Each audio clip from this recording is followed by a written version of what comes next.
पर घाट के किनारे कई राज लिए बैठे हैं। ये कहानी शुरू होती है बनारस के घाट के पास बने ममता निवास से, जहाँ प्रिया लाल जोड़े में ममता के घर उसकी बहू बनकर आती है।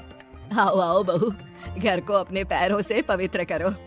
ममता घर की दहलीज पार कर ही रही होती है कि अचानक एक बहुत गंदी सी बास पूरे घर में फैल जाती है।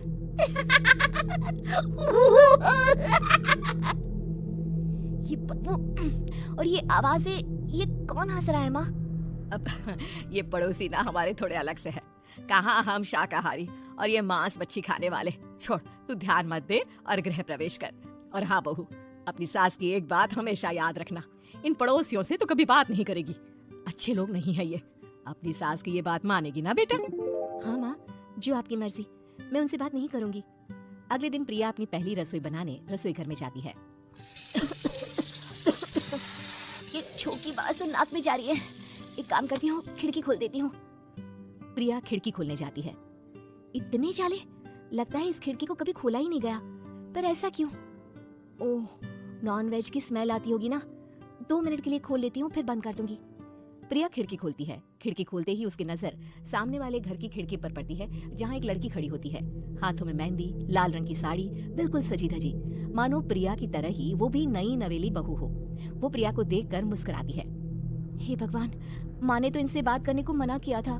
प्रिया फौरन ही खिड़की बंद कर देती है और तवे पर चढ़े रोटी की ओर देखने लगती है, पर वहाँ रोटी न होकर मछली पड़ी होती है।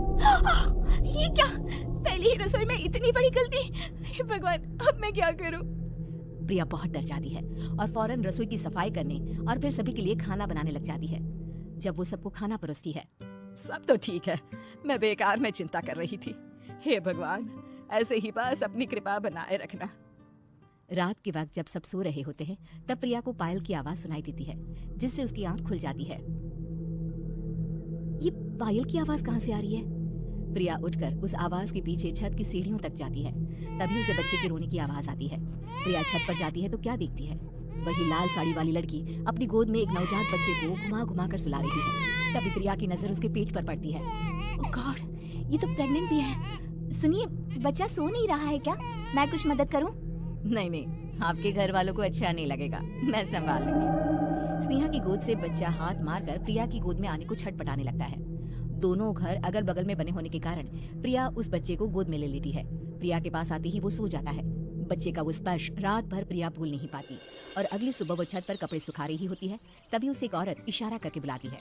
स्नेहा कह रही थी बाबू तुम्हारी गोद में आते ही सो गया। मैं गौरी, स्नेहा की माँ हूँ। बहू, घर आना, बाबू को खिला भी लेना। शाम को जब घर पर कोई नहीं रहता, बच्चे से मिलने के लिए प्रिया छिपकर अपनी पड़ोसन के घर चली जाती है और कुछ देर बच्चे को खिलाकर वापस लौट आती है। इसके कुछ दिन बाद ही प्रिया को पता चलता है कि वो माँ बनने वाली है। ममता की खुशी का ठिकाना नहीं रहता। माँ जी, पता नहीं क्यों उल्टी आ रही है। प्रिया भागती हुई वॉशरूम में जाती है तो हरे और लाल रंग की उल्टी करती है। उस उल्टी में से कीड़े निकलते हैं। ये क्या? खून और ये कीड़े! माँ, माँ! प्रिया की आवाज सुनकर ममता दौड़ कर आती है, पर बेसिन में कुछ नहीं होता। प्रिया हक्की बक्की रह जाती है। ये सब क्या हो रहा है? प्रिया घबरा जाती है और अपने कमरे में जाकर सो जाती है। डर के कारण वो इतनी थक जाती है कि उसकी आंख लग जाती है। तब उसे ऐसा लगता है उसके पेट पर मानो कोई बैठा हुआ हो। कौन हो? प्रिया के पेट पर एक 5 महीने की बच्ची बैठी हुई थी, जो बुरी तरह जली हुई थी। माँ, तुम ही मुझे लाई ना अपने पेट में? मैं तुम्हारी माँ नहीं हूँ। कौन हो तुम? माँ, देखो मैं जल गई बुरी तरह से। 6 महीने पेट में रहने को भी मुझे नहीं मिला। सहला दो ना माँ। बचाओ, बचाओ, माँ! ममता दौड़कर कमरे में आती है। प्रिया की बातें सुनकर वो सब समझ जाती है। तू कहीं बगल वाले घर में तो नहीं जाकर आई ना बहू? मुझे माफ कर दो, मैं गई थी माँ। उस घर में सब मरे हुए हैं बहू। कई साल पहले स्नेहा उस घर में बहू बनकर आई थी। कुछ ही दिन में वो एक बच्चे को जन्म देने वाली थी। पूरा घर बच्चे के आने की खुशी में खोया था कि एक दिन अचानक उस घर में आग लग गई। सब बुरी तरह जलकर मर गए। गौरी आज भी दादी बनने का इंतजार कर रही है और इसीलिए स्नेहा ने अपना अजन्मा बच्चा तुम्हारी कोख में डाल दिया। ममता ये कह रही होती है कि पीछे से उसके पैरों को एक बच्चा पकड़ लेता है। दादी, दादी। माँ, स्नेहा की गोद में यही बच्चा था। ये बच्चा कौन है फिर? तेरी मौत है। तेरी भी दादी। जिस चीज का ममता को डर था वही हो गया। ममता निवास के ऊपर मौत ने चादर बिछा दी थी। प्रिया का पेट ऐसे बढ़ जाता है मानो 9 महीने का हो। 2 हाथ उसके पेट से बाहर निकलते हैं। बहू, संतोष को फोन कर, किसी पंडित जी को बुला बहू। प्रिया का पति भागता हुआ घर आता है। ये तो होना ही था माँ। तेरा पाप तेरे सामने आ गया तो तू सह नहीं पा रही है।